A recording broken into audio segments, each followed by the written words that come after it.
So now we know there are plans for considerable investment on the table into British Steel and the Scunthorpe plant. In total, Jingye says it wants to invest close to $1.3 billion over 10 years. The Chinese conglomerate currently produces 15 million tonnes of steel every year itself.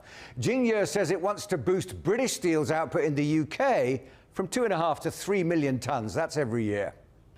With me now, Jonathan Deacon, Professor of Marketing from the University of South Wales. He joins us from just outside the Welsh capital, Cardiff. Professor Deacon, good to talk to you. So why would a company like Jingye be interested in the blast furnaces at Scunthorpe? There must be a lot of challenges in a project like that.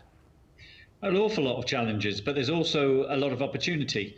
I think they'll be looking to develop new products out of the Scunthorpe site and also look for potential new markets.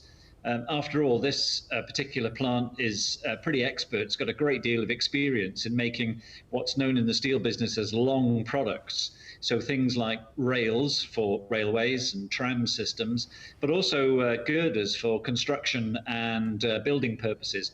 So two products which really do have quite an interesting, if not expansive, future. But look at British Steel's track record. It's been merged or taken over 3 times. It's been struggling for decades. It's had liquidators come in and take their pick and then move away again. The government's clearly got its own reasons for getting a deal signed at this particular moment in the election cycle. Is British Steel just being played with? I think it has in the past. I think it's been looked upon as a potential asset stripping exercise to some extent. What we've not had really and truthfully within the steel industry are steel makers involved in the investment decision. And I think that's what we're seeing now.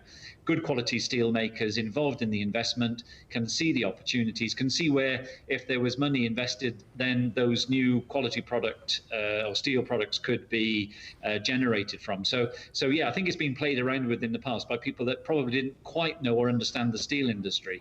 I think this is a different kettle of fish. What about the jobs involved? How's that going to work? 4,000 jobs at stake. The understanding is most of those can expect to be rehired, but under what conditions and how many of them do you think? Yeah, I think this is an interesting conundrum because I think if we're looking at investment within that plant and within the industry, perhaps more widely, that means change, and I think that means upskilling or different skilling of the workforce. Now, that may ultimately mean that some of the folks already involved in that workforce, if they're not open to reskilling or upskilling, which I suspect they are, so let's not get too hung up on that. But I think that's where that's going to go. I think we're going to see a similar sized workforce in the medium term, but I think they're going to be a differently skilled workforce in that medium term. So actually good news, I think. Jonathan Deacon, thanks very much indeed for joining us.